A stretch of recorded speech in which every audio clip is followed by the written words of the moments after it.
Hi, this is Leanne Jones, and welcome to today's General Thoracic Surgery Database user group call.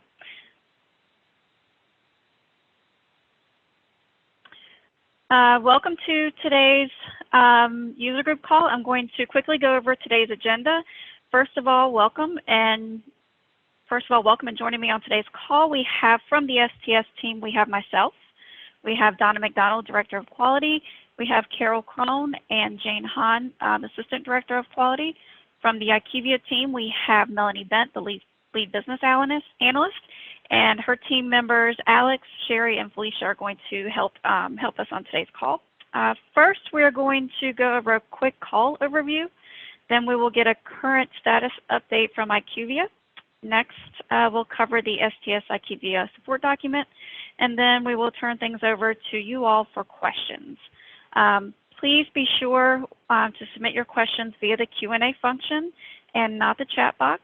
Also, if you have received a support ticket number, please include that number when submitting your questions. Including this number will allow us to track and follow up on any questions if we are unable to answer all of the questions by the end of the hour. First, just a couple of quick housekeeping items. I just wanted to let you all know that as of right now, we have over 100 plus clinical questions that have been submitted over the last couple of months for the General Thoracic Surgery Database. Please know that I am currently working through these questions and responding to these questions and working to get responses out to everyone as quickly as possible. We do have another core group call this week to continue to answer all of these questions, so please know again that we are working on these and I will be getting responses out to you all as quickly as possible. In regards to the STS website navigation, just wanted to point out two links and 2 pages for you.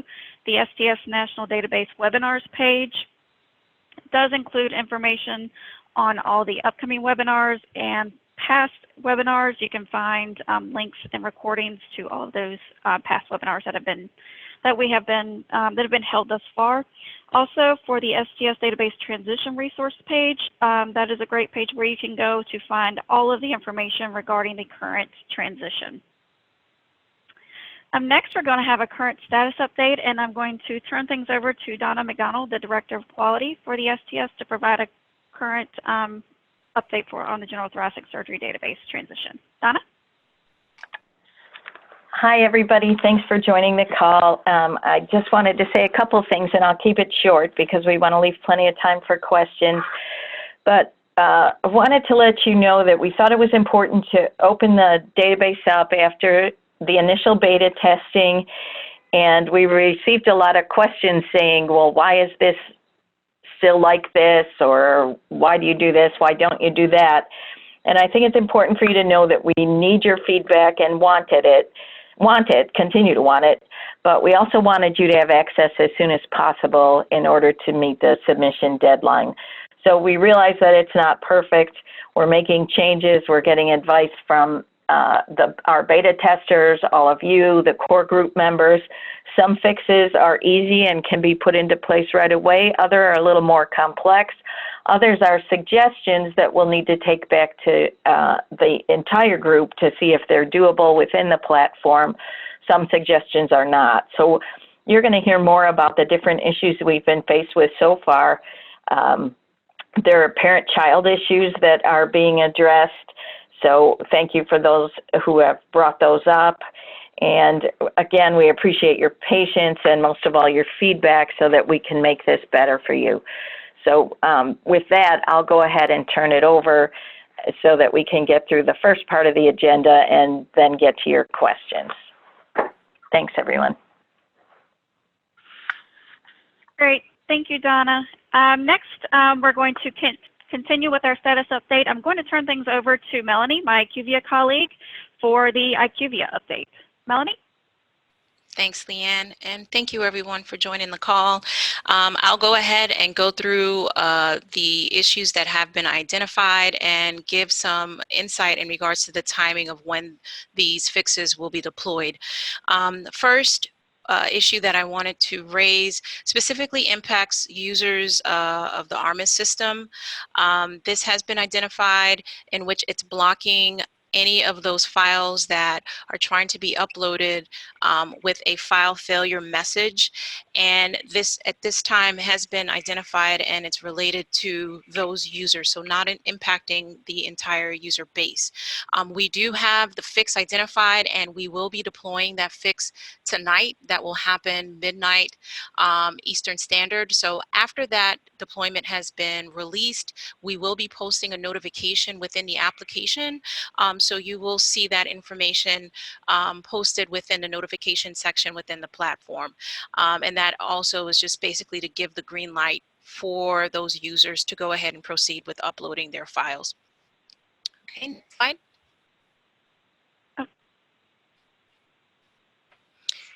Okay, moving on to the next items, which are related to validations in regards to some parent fields that were identified.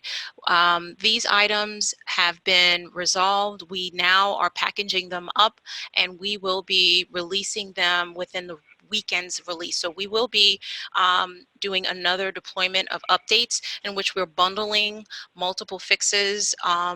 Rather than trying to push out individuals, we are getting everything together, and we're planning on doing a weekend deployment. Once those are done, and I actually have the release timeframe associated with each of the items, once those are updated, we will also be posting notifications again to confirm that these have been updated and you should not be encountering these issues. The secondary bullet regarding the critical errors firing for primary and proc, we have identified specific codes, and we're currently still working on reviewing this specific item that's listed here. This is STS 1973. I am following back up with the team later on today and hoping that we're able to also add this within the weekend release. You'll notice this one does not have the specific release time frame of the 24th, which the 24th is a Monday. So I'm hoping to have this updated. And again, once we have any further information around release timing, we'll also make sure that it's posted in the notification section. So this one is still in progress. Next slide.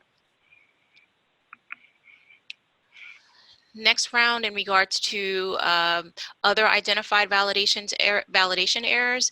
These are specific to the items that are listed here on the screen. These will be released within the weekend timeframe. And again, this one will be available with the targeted timeframe of the 24th. Next slide. And we have another set of validations related to the two that are listed there, and again have been corrected, in which now they are firing as expected. These were set incorrectly. The change has been made, will be bundled within the target release of the 24th. And let's see, this is in regards to the primary and proc. Can you, I think I had this so my apologies. I'll take that off. That's okay. Okay. No worries. And then the, let's see here, this one is related to the code specific to the path stage ESOP M and CLIN stage lung M. There were incorrect codes that were being referenced, and so this also will be packaged and released on that weekend release. And then this item here is related specifically to the missing variable report. This was an item that should not have been included on the production environment. Development is still in progress on that report, so the link is currently available. So if you were to try and access the report, it would not, it would display an error that it's not found. This one, once the missing variable report is available, we will be sending out communication on when you will be able to go in and run that report within production. So more communication to come on that item. And then I believe this is the last. Let's go to the next slide. This one is picking up traction. I do not have an actual ID associated as yet, but will have something later on today. This is where the uploader, it is being reported by user that users that the uploader is not uploading all of the expected records. So for the example that I just reviewed, there is a total of 50 records that are in the file, but what is being uploaded is 43. So for some reason, the additional files are not being recognized and not being included. So we do need to review this further, but we do have users that have reported this from different sites. So we just need to review and see what is happening and if this is related to any specific maybe file format, not file format, but vendor. We have to look at all of those things. So we're getting all of those examples from support, and we will review that and have an update on this item also. Okay, and I think that is the last item that I have, Leanne. Yes, Yeah. we just have the support plan. Okay, so other things that we wanted to also note is just an update in regards to the, before we go to the support plan, the data quality report and the filtering. There is some questions around that current functionality, and I wanted to bring in my colleague Alex Belmonte to discuss the current feature of how it's working on the DQR, but we're also enhancing that filtering just based on the feedback that we have gotten from our beta users. So we want to be able to share this information of what's coming in regards to that filtering.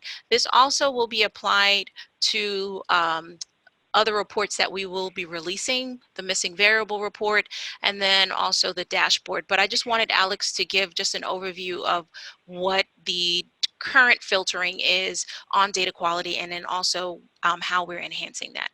So Alex, are you there? Yep, I'm here. Thanks, Melanie. So I'll review first what's currently implemented and then what we are going to be implementing. So the filters related to procedures are going to be changing in the DQR, MBR, and the dashboard. So to start off with the DQR, what we currently have are analyzed versus non-analyzed procedures. And so those are the 5 questions that identify whether it's a major procedure or not. So right now those filters are seen as analyzed, and then in parentheses it will say major procedures. And there is also, you can also filter by non-analyzed and in parentheses minor procedures. So that is in Sorry, the Alex. Sorry, yeah. 1 second. I think it probably would help also if we had maybe a screen. Do you have, let's see if we have a screen to be able to reference so that everyone is following with what you're, let me just see if I can pull that up.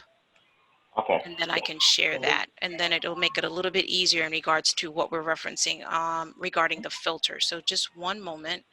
Let me get into an environment. Yes, and we are mid modification, so my dev environment looks doesn't quite have the look. Or maybe. So is it okay if I go to the test environment in the meantime? I don't believe it's been taken to environment, the test environment. So yes, we could use that one. Okay. Let's take a look. Hold on a second. Actually, I'm going to have to go to production because I don't have. Sorry, guys, just 1 moment, just so that you at least have something to follow. I think it'll just be a little bit easier. That's fine. Thank you, Melanie. Okay.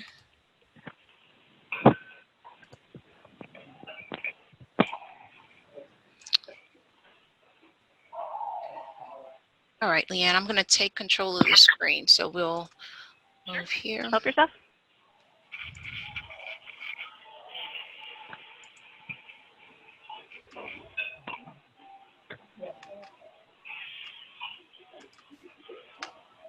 And is my screen currently sharing? You can see? Yep. Okay. Yeah. All right. So I went ahead and I just opened up a sample. I am currently on the production environment in one of our test accounts. So just wanted to at least give a visual of the filters the filtering that's currently on here, and I may have to go. Let me open This up. is Carol. I think there's a lot of background noise coming through on Alex's line. Oh, Alex, your line. No. Okay. All right. Yeah, thank you. Thanks. One moment. Sorry for interrupting. No, it's okay. Let me just open up a couple examples.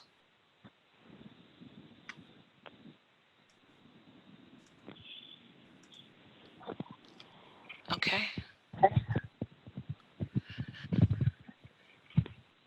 Alex, are you able to join us back, or you still have background? No, it's No, it's you're okay. good. I think, yeah, I think it should be better now. Okay. Yeah, that's better. Okay, Alex, I'll leave it here. I at least wanted to show the different filters that appear. Okay, perfect. So if you can see, we have here the analyzed or major filter on the left, as well as a critical errors filter. So the idea is critical errors display regardless of whether it's analyzed or non-analyzed procedures. But right now, if you click on analyzed or major procedures, it's going to just have analyzed procedures on here. If you unclick that, then you will just have, there you go. You will just have a limited list of procedures. So again, if you click on, and you can unclick critical if you want, Melanie. Okay. I think that's the one that we'd like to remove the critical errors filter. That's on the left-hand side. There you go. So here you have your analyzed and all of your analyzed procedures. So the idea behind this was that since for warnings and errors, we did not want to display anything that was a non-major or analyzed procedure, we would limit this view based on the questions. However, since then, we've made several changes to this. So this filter will, in a sense, stay. So we are going to have the analyzed filter, and that one will remain being the same filter that you have here. However, the word major is being removed, and it's being changed to a new filter. And that one is major procedures based on primary filter. So in the DCF, any of the procedures that are listed under one of the 5 major procedures, those we will be able to filter by code.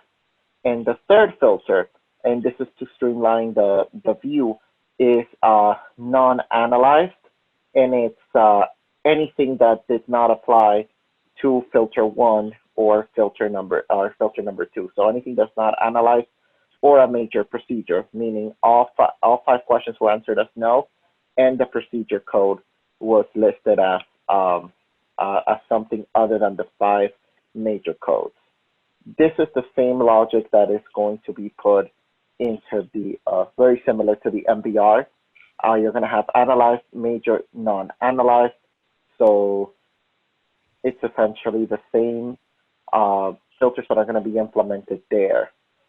GTSD, the dashboard, the difference here is going to be that the filtering is going to be based on the questions. So based on the questions, you will be able to select lung cancer, esophageal cancer, thymus, tracheal, or hiatal hernia. So if you answered yes to that question and you select that filter, then it'll pull records that have it as yes. Then we will have a filter that allows you to select them all, and a filter that's exclusionary, meaning if it's not part of any of those 5 major procedures, you will be able to see them.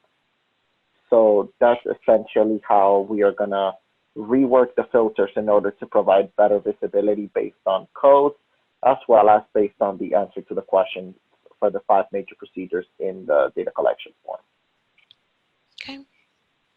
Thank you, Alex. And the other thing that I wanted to note is once we have those enhancements in an environment, where we could go ahead and conduct the actual capturing of a walkthrough training, so we can go ahead and do a video around that so that you can see how the filtering will work for each of the reports. We will be working on providing that. We're currently still in development with that piece, so until that's done, we're just pausing until we can get that into one of our environments where we can then create an actual training to walk you through the actual filtering logic. But we just wanted to at least give you an insight on currently how the filtering is working and the enhancements that are coming for each of the reports. Okay. So Leanne, I'll go ahead and stop sharing here. And if you can go back to the presentation. Perfect. Thank you, Melanie. There we go. You guys should be able to see the support plan slide. Not yet. Not as yet.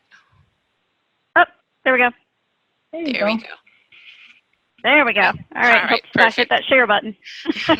Got it. Okay, so I'll go through and cover the IQVIA support plan. Currently, we have 2 ways of contacting our support team. You have the phone number that's listed or through email. Once, if you were to use the phone option, we do have live support that starts at 8 a.m. and ends at 8 p.m. Eastern Standard Time, and that's Monday through Friday. Any inquiries that are received outside of that time frame will usually a 24-hour turnaround or business day for responses for that. If you contact during the weekend, support comes back online Monday, again at 8 a.m. Once you contact Tier 1 support, you usually would, if it's in regards to any kind of login issues, general questions, general how-tos in regards to if it's a quick response in regards to being able to understand and navigate to how to get to certain items. Tier 1 usually can turn that information around on the phone with you. If it requires further research and additional troubleshooting is needed and they need to escalate, that would go to Tier 2. Tier 2 is available 8 a.m. to 8 p.m. Eastern Time, same Monday through Friday.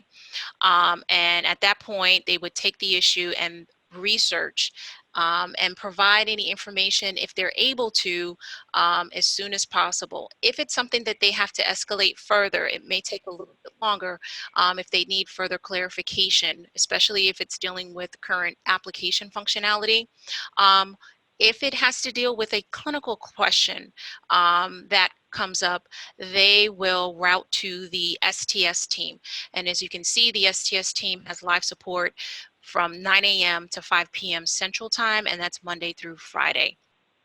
If there's any information that they would need to then escalate, the STS team would need to escalate related to information, and this is more so probably in future, but having to contact DCRI, especially when it comes to the point where we are having the bidirectional information being exchanged between DCRI and IQVIA, they would then have to reach out to DCRI, and then the timing for their support is 9 a.m. to 5 p.m. Eastern Time, Monday through Friday.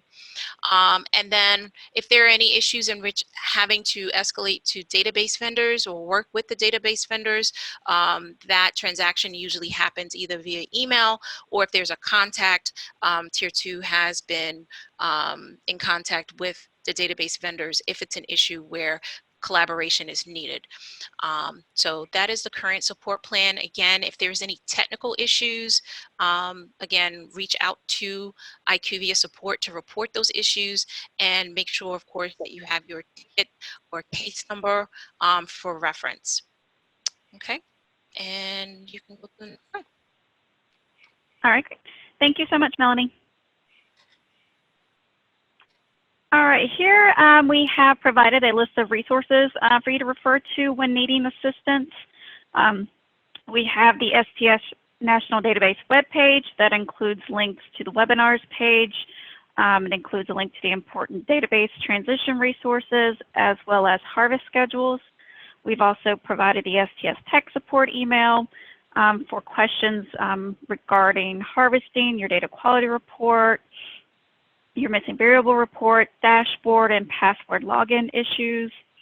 Again, here's the phone number for support. Melanie just talked about all of this, as well as the STS also has a database feedback form. Please use this form to provide us with any feedback, good or bad, regarding the new data warehouse transition. Please let us know. Please know that we would love to hear from you. Let us know how we can improve, good or bad. Let us know what you like, what you don't like. Let us know how we can help to improve your data manager experience. And again, here's a list of some of the resource documents that are found out on the STS National Database page. You have your contact information, again, a link to the webinar information, the FAQ documents, the STS IQVIA Go Live checklist. That tier level support document that we just showed in the previous slide is posted out on the STS National Database webpage. There are training videos as well. And also there is a link to IQVIA for data submission. And also here we have provided my email address. If you have any questions at any time, please feel free to email me directly as well. So next we're going to have open discussion. We're going to turn things over to you all. Please submit your questions again via the Q&A function. This allows us to track the questions. And if we are unable to get to all the questions by the end of the hour, this will allow us to get back to you accordingly. We will answer as many questions as possible. And just please know we encourage your feedback and we want to hear from you. So with that, we will get started. We have our first question. Our first question here, how long does it take to receive an incident number from IQVIA? I sent in a request and haven't received an email response yet. Thanks. You should have received, yeah, is that, I see Karen. She should have received that incident number. This is via email. She should have received that back. Let's see, I thought it was an automated response, but I'm gonna have to send a message over to the support manager. But you should have received, once you submit the information, I thought there was an automated response that would generate an actual ticket ID. Okay. And I just see the response back from Karen. She just said that it's not. So I'll follow up right now. I'm sending a message to our support manager to get confirmation on that. Okay, thank you, Melanie. All right, our next question. Please tell us that the general thoracic surgery database harvest has been delayed again. Several of us are still unable to upload any files, let alone be able to pull data quality reports and clean up our data prior to this harvest. At this time, the harvest is still set to end on the 28th due to the MIPS submission. We are looking internally to see if there's anything to do, but at this time, the harvest deadline is standing for the February 28th, again, due to our CMS MIPS submission deadline. And Julia, if you can just put back in the Q&A section, can you confirm, are you using ARMIS? I'm wondering if that issue is currently impacting you. If not, then please let us know what your ticket number is in regards to the report of not being able to upload. If you are using ARMIS, the fix is happening tonight, so tomorrow you will be able to upload your files. Thank you, Melanie. Our next question, when will the missing variables report come out? So we're looking to add those enhancements in regards to the additional filtering. So that right now is targeted that we should be able to release that report, if not by the end of this week, by the beginning of next week. So we will post information on the notifications page within the platform to confirm the timing. Perfect, thank you. Our next question, identified issues and proposed fixes, et cetera. Can those items be passed along to vendors to keep everyone involved in the know? Yes, absolutely. So what we will do is we can make sure that with the list that's being posted, we'll also communicate that with STS. And I believe that there is a vendor call that's also scheduled for this week, but we'll make sure that we can add vendors on the communication so that they're aware also. But we would just coordinate that through STS to make sure that the information gets sent over to them also. All right, thank Hi, you. Melanie. Our next question. Oh, go ahead. Sorry, this is Carol. I was just going to add in here. These are for updates that are coming, and then when updates are done, that I think we plan to send emails out to sites as some of these major updates get done, and we can just include the vendors on that list as well. Mm-hmm. Are we also talking about sending updates when after the updates go through?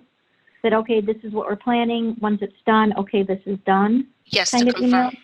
We can. Okay. We're posting that information also in the platform, but since it doesn't trigger an automatic email, just to make sure that the information is distributed, we could coordinate on sending out the email confirmation also of once those fixes are in. So we can coordinate that too. Okay, we can talk about it on one of our calls together this week, how to do that. Okay. Thanks. Thank you. All right, our next question. I have not yet received my login information for IQVIA. I assume I should have already received this. Who should I contact about this? So yes, Allison, you should have received that information already if you were designated on the participant contact form.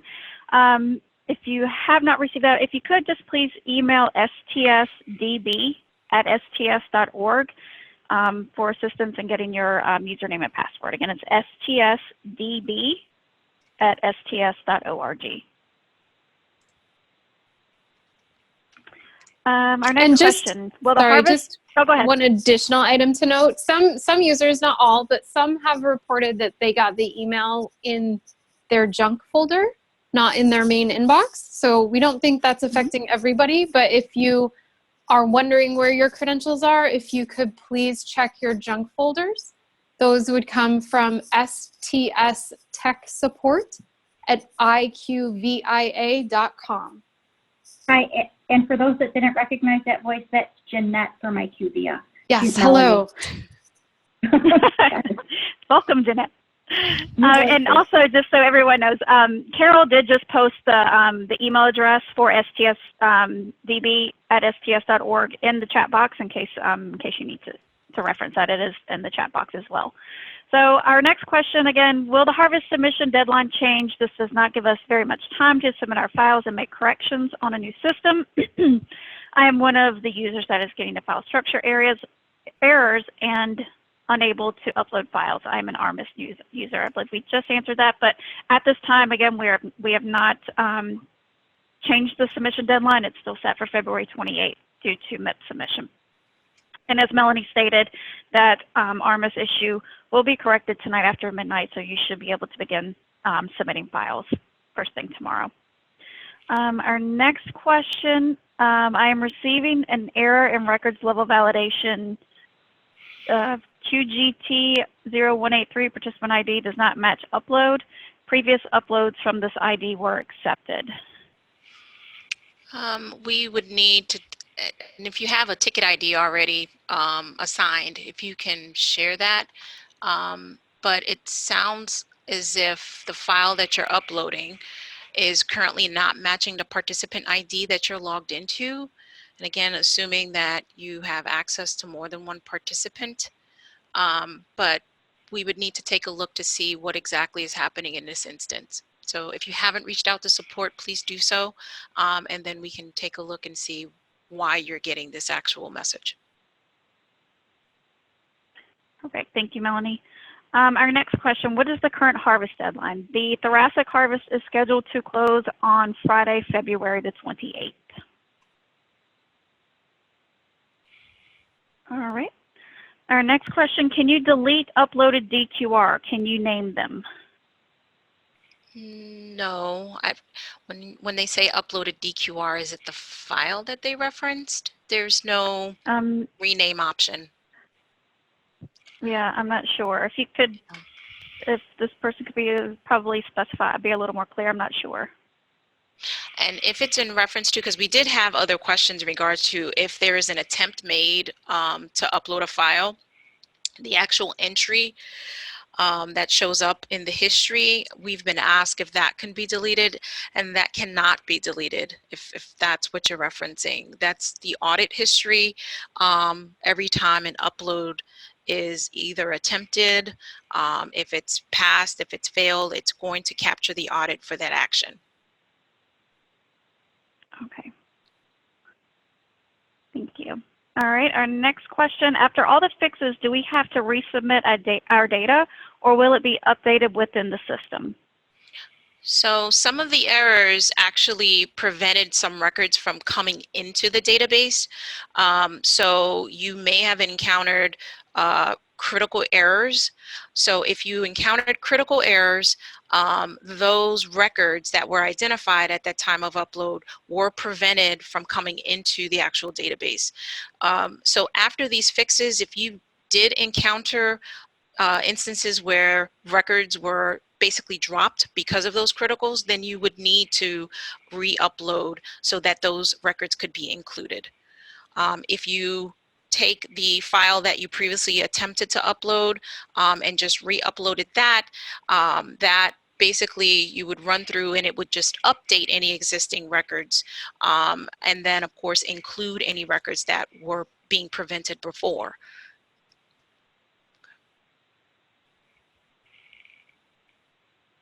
All right. Our next question, what is the exact date, time of this release? Our site is willing to flex schedules times to come in on this weekend if the release is scheduled for Saturday 2/22 and or Sunday 2/23. We are still working with development on the specific timing, but usually what happens is just because of the fact that we do have users that are in the system, we do not run updates in the middle of the day. So many times it would happen midnight. So for example, if it's Sunday, it would happen midnight. So technically it's Monday, so that when you start in the morning, the fixes would be available. Okay. Our next question, patient has history of CABG sternotomy. It's checked yes, but I get an error 780, not VATS robotic comes up. I'm not sure if anyone has brought this issue up as of yet. They did not have a prior VATS or robotic, so do not know how to fix that. That was one of the issues that were reported in regards to the VATS robotic. Yeah. So that will be included, that correction will be included in the weekend release. Excellent, thank you. Do we resubmit files that are going to be fixed on 2/24 regarding validation errors, clin stage lung M? Yes. I believe you just answered this. Yes, you would. Okay. Yep. All right. Our next question. Why do patient names show up in only some of the months on the DQR? Some of the months? I'm not clear. Mm. Patients' names don't show up on the actual DQR at the moment. We have IDs that are referenced, so I'm not sure in regards to where this is being displayed.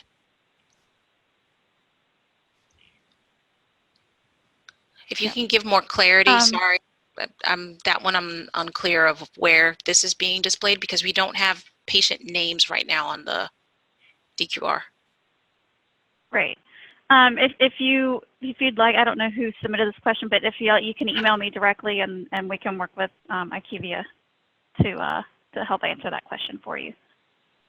Our next question, for those of us who are using ARMIS, we can't start harvesting until the 19th per your update. Due to the technical issues that are beyond our control, are we able to get an extension? Like I said, at this time, the harvest has not been extended. We are, looking at the issues, and at this time, no decision has been made to grant an additional extension. But at this time, the deadline is still set for February the 28th.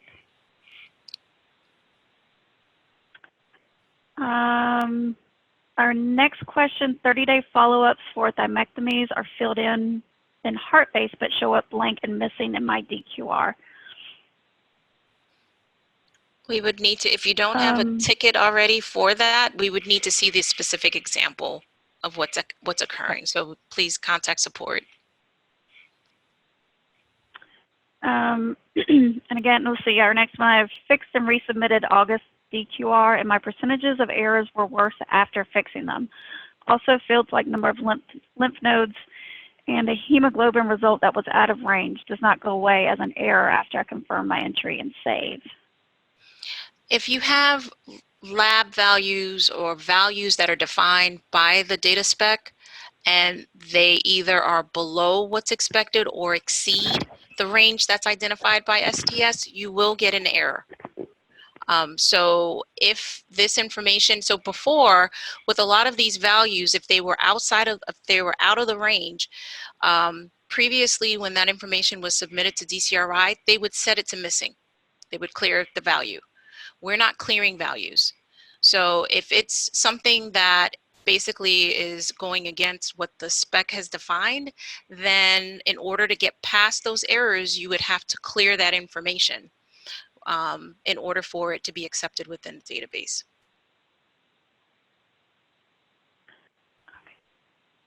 All right, our next question. I've been told that a record will be excluded if it does not have an ECOG score. Shouldn't this come up as a critical error if so? Melanie, I'm not sure. Do we have that set as I don't think critical? that's set as critical. No, not that okay, field. We'll have to we would have to go back and look at it. Yeah, we'll go back and review that with STS team at IQVIA. Our next question looks like Kelly has provided her STS ticket number. Mel, I don't know if you want me to read out that ticket number or if you just want to handle that one offline. Okay. Yeah, I can go ahead and I can take a look. I just grabbed the ID and we can follow up with support. Okay. Okay. All right. Thank you, Kelly. We'll follow up with support. Melanie's got your ticket number and we'll follow up with support, okay? And get back with you. And also I have Mary has also supplied some ticket numbers. So again, we will get those ticket numbers and follow up with you. Okay. Let's see. Our next question. I also sent an email to IQVIA and did not receive an automated ticket, and also did not receive an email response. I had to call. Okay. And I reached out to the support management team to inquire about how email handling was being okay. taken. Perfect. Yep. Okay. Our next question. I don't know what this means. What is the program meeting team? I don't know what that means. If you could clarify that question, please. Yeah, not sure. I'm not sure what that means. Our next question. Hi, this is Julie. Yes, I'm using ARMIS. I emailed IQVIA support on Friday, the 14th, and I haven't heard back with a ticket number. Okay. Well, Julie, this is going to be addressed in the release that's happening tonight, and so you will be able to do your uploads tomorrow. But we'll follow up in regards to the response on ticket. Yes. Perfect. Thank you. Our next question. I'm confused as to the missing variable report. What tells us what to correct in order to make our data clean? If yes, shouldn't this be a critical fix ASAP? In regards to making it clean, that would be the data quality report. The missing variable report, again, we had to do some additional enhancements. Currently, it was pulling in all of the cases, and just based on the feedback that we got from the beta testing team and also from STS, being able to make sure that the information is really focused on the items that you need to address. The previous way of how it was implemented, it was pulling in all of the cases. And so we were advised that was going to cause more confusion. And if we could go ahead and work on getting these enhancements, and we're working on trying to get that available to you all as soon as possible. Great. Thank you, Melanie. We appreciate it. My next question, if you were already given the username password for adult cardiac access, I understand the username password is the same, but is there any notification sent for general thoracic surgery database users is there any notification sent for GTS access to let you know it is usable? This is Jeanette. So there would not be an automated communication from the system. Your access would have just been updated.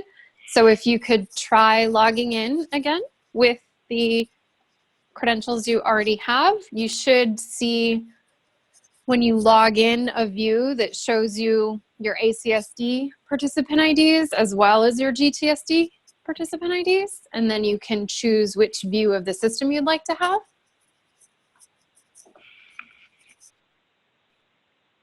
Perfect. Thank you. And Linda, if you're log out and log back in and you're not seeing that access, please email stsdb@sts.org and we can help get that facilitated, okay?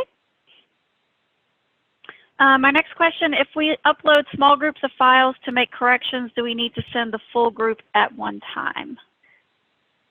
And the answer to that is no, you do not need to resubmit in one large file. You can submit smaller files at a time, and then, but they will all be open, the files will be appended. You don't have to go back and resubmit one large file containing that entire time period.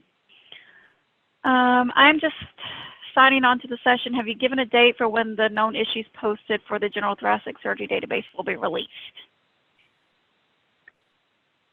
Yes, so the items that were noted is targeted for this weekend's release. If you are a current ARMIS user, we do have a fix that is going out this evening that will be happening after midnight.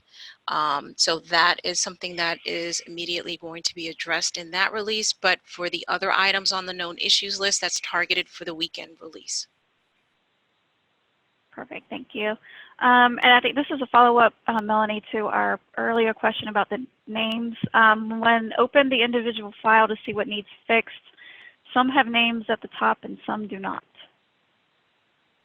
So not sure. Okay, so, and again, this is just guessing. So if they were to navigate from the data quality report using the link, that's what I'm assuming is where they're viewing this information, because they're actually opening the case form.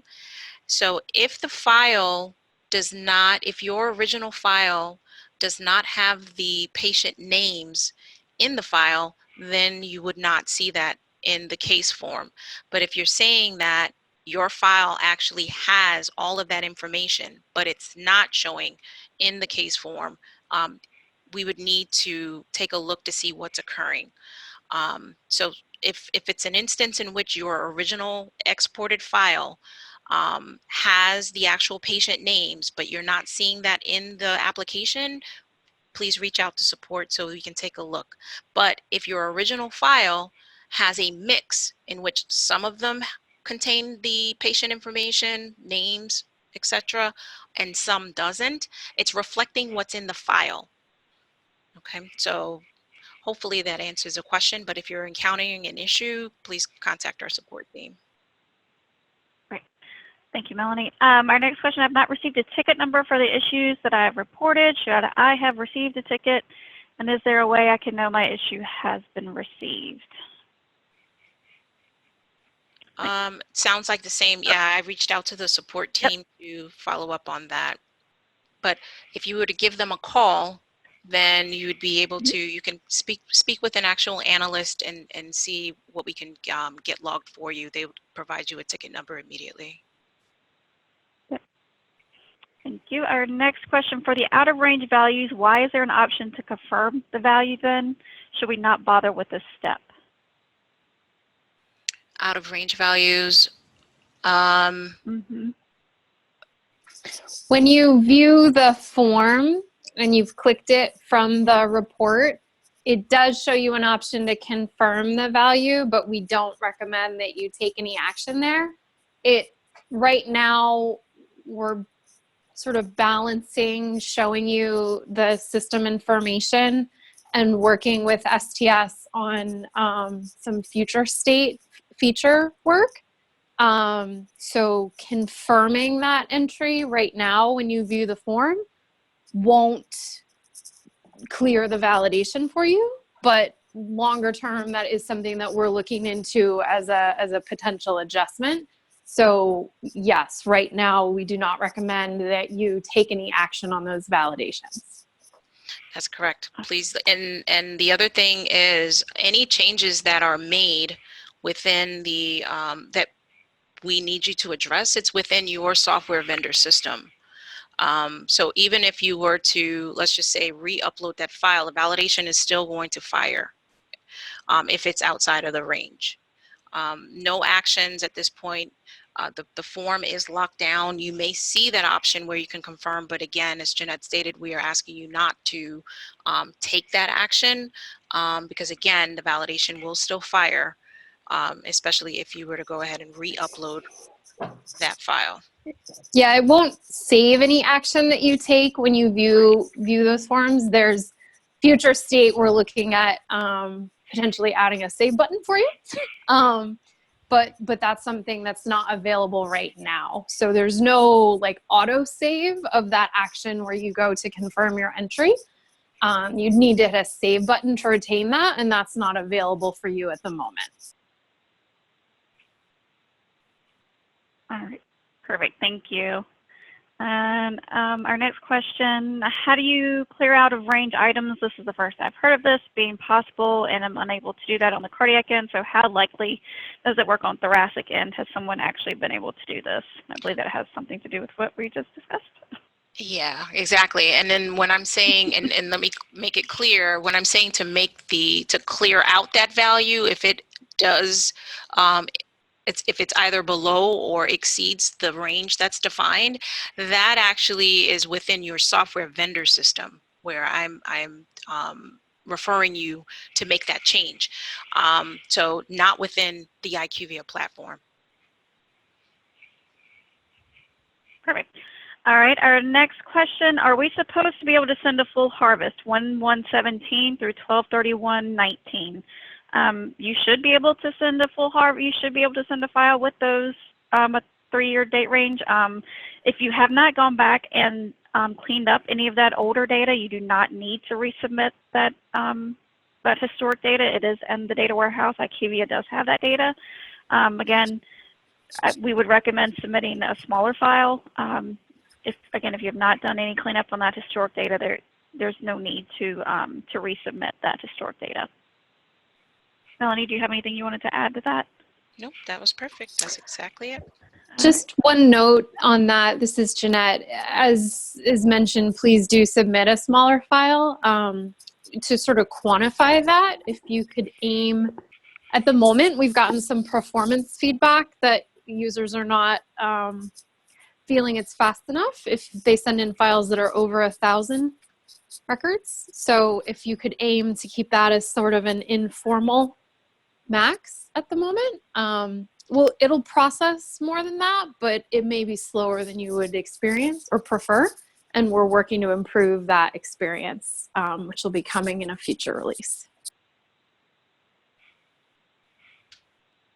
Thank you, Jeanette. Our next question, I have values that are out of range, but the value are actually values that reflect what was done during surgery. Doesn't changing the values invalidate our data for auditing purposes?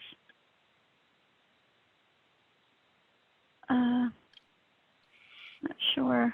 So in this instance, they're saying that it exceeds the range, right? I know, Either right. it's below the range or exceeds the range. So, Sure, it's a range.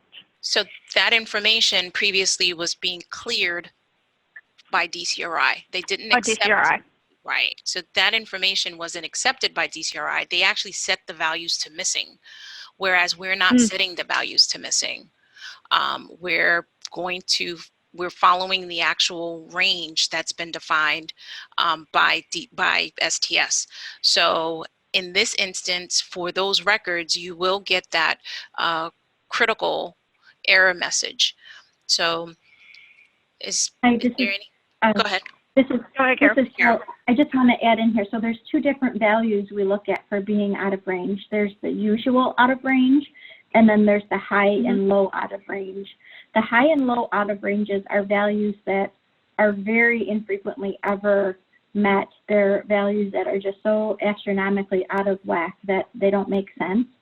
The usual values are set against what the normal lab value ranges are. So if you have a CBC, you have normal ranges, and then usual ranges, and you could either be a little bit over or a little bit under, and that's okay because all of our patients, all of our surgical patients are usually going to be off by a little bit out of the usual range.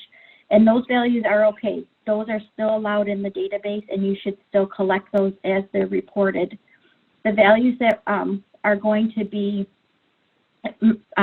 rejected are values that are out of the low and high ranges, and we're going to talk more about this, but it's very few, and I believe, I'm not sure for general thoracic, but Leanne and I will check in our training manual how we instruct sites, and as long as you're following what's in the training manual, your audits will be okay. So we will provide, make sure clarity is provided for when, that very infrequent time when values are out of the low and high ranges, how you should handle that, and that you'll be covered when vendors, when you're audited, if you're ever audited on those fields. So we'll work on doing that. Okay.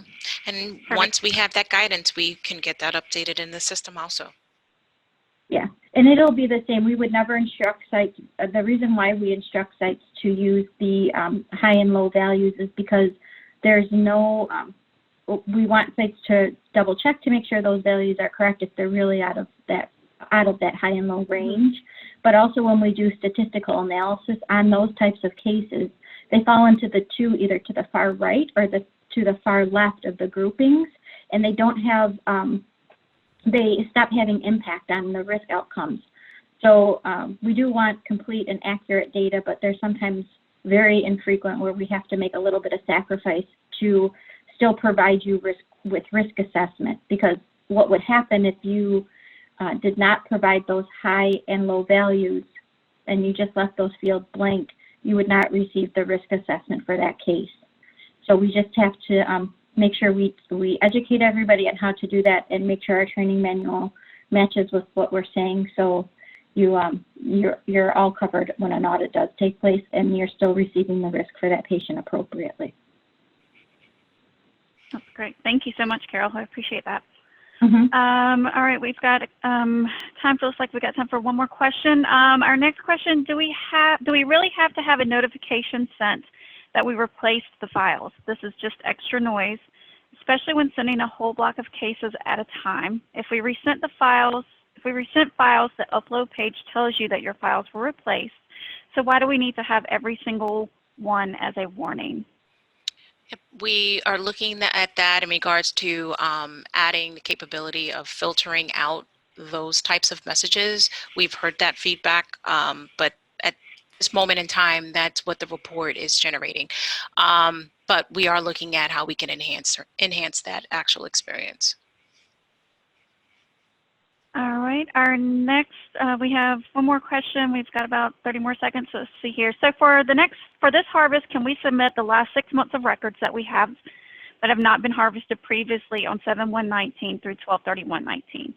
I'm concerned about submitting previous records with all the issues we are experiencing, especially when this harvest is a star rating. Yes, Judy, you can submit just the 6 months of records. If you haven't done any changes or made any updates to those previous records, then there's no need to submit those previous 6 months of 2019. You can just submit those last 6 months. But please note that the issues, with the validation checks and everything, there's nothing there that's influencing the integrity of your data. Nothing's being changed to your data. So I just wanted to point that out, and all these validation errors and checks will be cleared up with the patch that's rolling out this weekend. But again, long story short, yes, you can just submit that last 6 months if you have not gone back and done any previous updates to that first 6 months of data.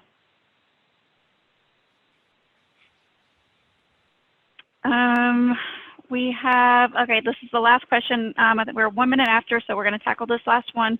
I received a critical error on a file stating the file is missing all data. In Access Patch, the information is there. However, the patient also has expired. How will this be corrected?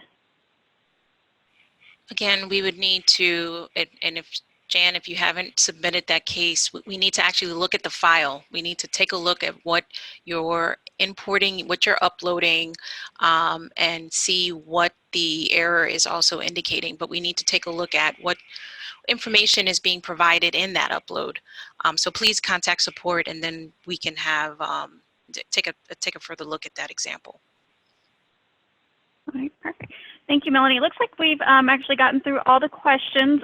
We are almost a few minutes after the hour, so we do need to wrap things up. So thank you, everyone, for joining today's webinar. Our next General Thoracic Surgery Database user group webinar, actually we have another user group call tomorrow at 3 o'clock Central, 4 Eastern. And then we will have one other user group call before the end of the harvest on February the 25th at 3 o'clock Central, 4 o'clock Eastern. So thank you, everyone, for joining today's call, and we'll talk to you tomorrow. Thank you so much. I hope you all have a great day. Thanks, Leanne. Thank Thanks, you. Leanne. Thanks, Melanie. Thank you, everyone. Bye. Thank you, everyone. Bye. And Jeanette, thank you. Bye.